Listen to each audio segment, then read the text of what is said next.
A imprensa no Brasil começa oficialmente no Rio de Janeiro, em 13 de maio de 1808, com a criação da imprensa régia, hoje imprensa nacional. Na época, a imprensa era censurada, noticiando fatos favoráveis à corte real para que os leitores acreditassem e seguissem os mandamentos reais. Ela tem um papel muito forte na história do Brasil, principalmente no Primeiro Império. E é justamente no Primeiro Império que começa a imprensa em São Paulo. Logo depois da independência, um ano depois, em 1823, São Paulo, que era uma província pequena, sem grande representatividade na vida política, apesar de ter sido o palco da independência, surge o primeiro jornal paulista, que se chama O Paulista. Era um jornal escrito à mão. Com a criação dos grandes jornais paulistas, como Folha de São Paulo, que traz em sua proposta editorial ser apartidário, crítico e independente, e o Estado de São Paulo, que tinha uma proposta mais tradicional, surge então o Jornal da Tarde, com a proposta de ser um jornal inovador, destinado à juventude. Às 3 da tarde, o Jornal da Tarde do Estado de São Paulo. Atualíssimo.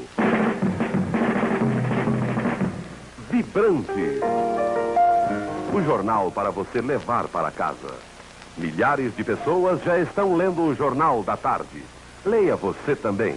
Sempre às 3 horas, Jornal da Tarde. Então era um jornal que se diferenciava dos outros, né? O Estadão, aquela roupagem mais clássica, mais vetusta, mais velha, e ele era o sangue novo que você encontrava na mídia da época. O Jornal da Tarde, eu me lembro bem, porque eu trabalhava na época no Diário da Noite, dos Diários Associados, na segunda edição do Diário da Noite, que era um vespertino. E o Jornal da Tarde nasceu para ser um vespertino, que era um vácuo que teve. São Paulo já teve coisas muito bonitas. A Folha, por exemplo, saía de manhã, de tarde, de noite. Tinha o jornal à noite, para você ver como se lia. E os jornaleiros saíam pela rua vendendo jornais à noite, imagina, né? Era uma coisa muito bacana. E o Diário da Noite, a segunda edição, quando eu trabalhava, ele fazia aquilo com o maior carinho, e gostava muito daquilo, e dominava, né, naquela altura, porque estava sozinho. E o Jornal da Tarde apareceu e ficou durante um bom tempo assim, uma certa disputa. O Jornal da Tarde vinha para ganhar um mercado que estava mais ou menos vazio. É montada uma equipe, né, que é uma equipe de jornalistas que tem experiência na chamada imprensa alternativa, né? E aí o diretor de redação vai ser escolhido, vai ser o Mino Carta. Por outro lado, ele tem um objetivo claro, e que aí é uma questão, acho que de enfoque histórico-político, que é ele ser um jornal, naquele período, naquele contexto, ele ser um jornal que veio para atingir um determinado público. Que público? O público jovem. Mas não qualquer jovem, um jovem que pertencia à classe média. Num momento onde você vê a juventude começando a se engajar politicamente. Era uma molecada, né? Então, era uma molecada metade gênio e metade louco, né? E às vezes trocavam um pouco de papéis. Eu lembro que tinha um colega de redação que comentava sobre esses anos de chumbo, e a frase dele era: dias terríveis, noites maravilhosas. Porque o pessoal era enlouquecido, realmente não tinha limites. Começou quando a família Mesquita resolveu fazer um jornal sem uma conotação política. Um jornal feito por pessoas para pessoas. Então foram contratados os melhores jornalistas do Brasil. Nós que tínhamos origem na última hora sabíamos fazer reportagem. De Minas Gerais veio a literatura, o texto. Do Rio Grande do Sul vieram jornalistas com uma outra visão de Brasil. E foi nesse complexo de gente e de ideias que nasceu o Jornal da Tarde. Ia para um público realmente muito exigente. E foi para atender esse público exigente que o Jornal da Tarde foi para atender e por atender esse público exigente que o Jornal da Tarde chegou onde chegou. Conhecido pela sua qualidade fotográfica e por lançar manchetes de página inteira, o JT selecionou os melhores profissionais da área para capturar os momentos que lhes renderiam grandes capas. O Reginaldo Manente era um fotógrafo fantástico e ele fez uma foto de um garoto, assim, chorando, né, com uma lágrima, assim, no dia que o Brasil perdeu a Copa. O Cabrini se aproximou, cruzamento é perigoso. Gol de Paulo Rossi para a Itália. E ele deve ter aberto aquilo, aqui, a capa inteira do jornal, aquele garoto olhando assim, chorando. Foi maravilhoso aqui, foi um momento lindo assim. Aquela capa proporcionou ao Jornal da Tarde o recorde de venda que nunca foi batido. O recorde de 220 mil, 230 mil exemplares foi vendido com aquela capa. O Jornal da Tarde sempre foi um jornal da cidade de São Paulo.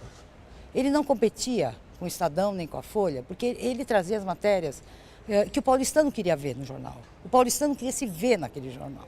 O Jornal da Tarde era aquele jornal que, quando tinha um jogo de futebol, no dia seguinte você ia encontrar que o artilheiro estava namorando uma moça que ficou assistindo o jogo. Sabe? Hoje você não tem disso. Quando ele perdeu isso e passou a dar o resultado do jogo, ponto, muito bem, isso eu tenho nos outros jornais também. Eles começaram a querer competir com os dois grandes jornais, apesar de um deles ser do mesmo grupo, em termos do conteúdo. E não era uma coisa que agradou o leitor. E quando começaram as mudanças que o comprometeram, então não estavam mais lá Murilo Felisberto, Mino Carta, muitos dos que o fundaram, e ele foi passando de conceito em conceito e perdeu a sua individualidade. O Jornal da Tarde viveu uma vida com dignidade, enquanto estiveram os jornalistas lá dentro. No momento que os patrões quiseram voltar ao comando, infelizmente, eles mataram o jornal. O Jornal da Tarde surgiu com 12 mil exemplares de circulação. No fim do primeiro ano tinha 40. Você vai me desculpar, isso não é problema econômico. O JT acabou porque acabou o jornalismo. O jornalismo acabou quando acabou a Revolução, quando acabou a ditadura. Nunca o jornalista brasileiro teve tanta liberdade para escrever quanto na época da ditadura. Por quê? Porque a censura era exercida pelo governo. E contra o governo, o patrão se une aos jornalistas. Quando terminou a Revolução, os patrões quiseram reassumir a liderança do jornal. E o jornal já tinha criado tantos líderes na redação, pessoas que não estavam mais sujeitos a fazer o jornalismo que os patrões queriam, mas queria fazer o verdadeiro jornalismo. Quando foram impedidos, todos acabaram saindo de uma forma ou de outra. E já não tinha mais vida, né? Para mim, eu li assim, sobretudo nos últimos anos, eu li aquilo, o jornal de sábado, cada vez mais fininho, cada vez menos páginas, cada vez menos uma reportagem aprofundada. Quer dizer, ele era um jornal que não fedia nem cheirava. Quer dizer, ele era um cadáver daquele Jornal da Tarde da década de 60. Ele perdeu o foco, perdeu a identidade, perdeu a alma. E a partir daí é questão de correr o tempo até ser enterrado. Passou a ser um jornal que corria atrás da Folha de São Paulo. Um absurdo, mas um absurdo, assim, uma coisa... Então, todo dia a gente tinha que prestar conta, tá? Porque ele chegava na reunião e dizia assim, olha, a Folha deu isso, vocês não deram. Às vezes a gente ia dar já uma semana, né? Outras vezes não era um negócio tão importante, não é porque a Folha deu e a gente não deu que aquilo seja importante. Então, o Jornal da Tarde, na minha opinião, naquele momento, ele começou a perder a identidade, ele perdeu o caráter.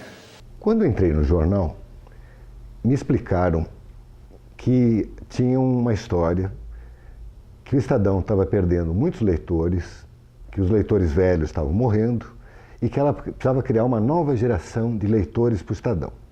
E que o Jornal da Tarde tinha essa função, que ele ia ser criado, ia conduzir toda uma legião de jovens leitores para o Estadão e quando chegasse o momento definitivo, ele ia ser fechado. a ausência do Jornal da Tarde tem um impacto em São Paulo. Ele era um jornal que cobria, mas muito bem, a cultura, o lazer. Ele se diferenciava de todos os outros porque abordava os assuntos de uma maneira própria, personalizada e ousada. Artigos na imprensa internacional aumentam rumores sobre a crise no impresso.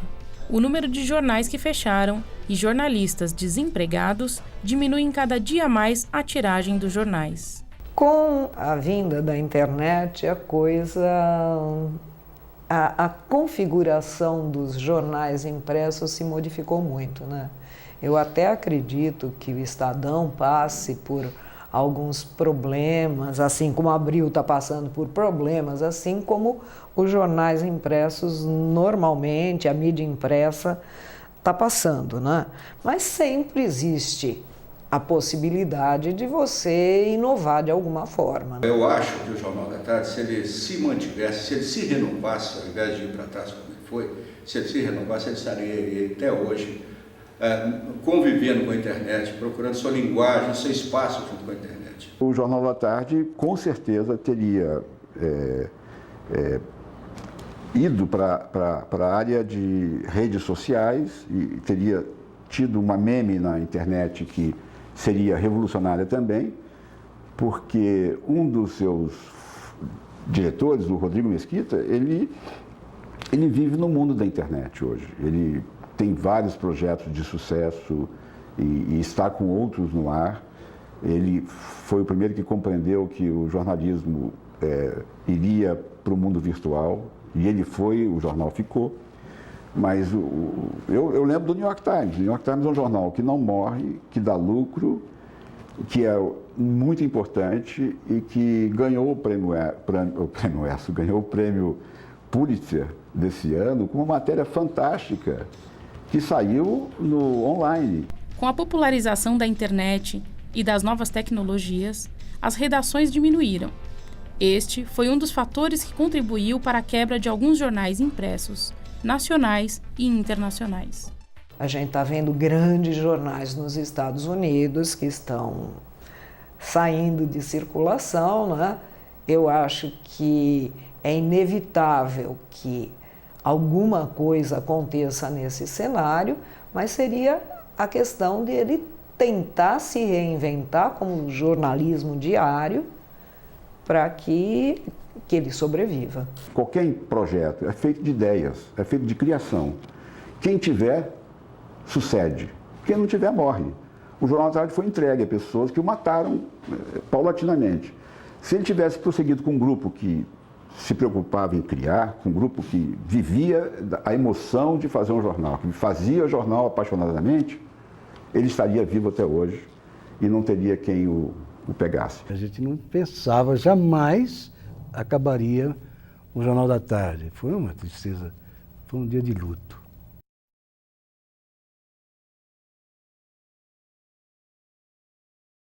Faça o jornalismo que enfrente todas as situações que vão ser criadas dentro do jornalismo. O risco é grande, mas a satisfação é maior.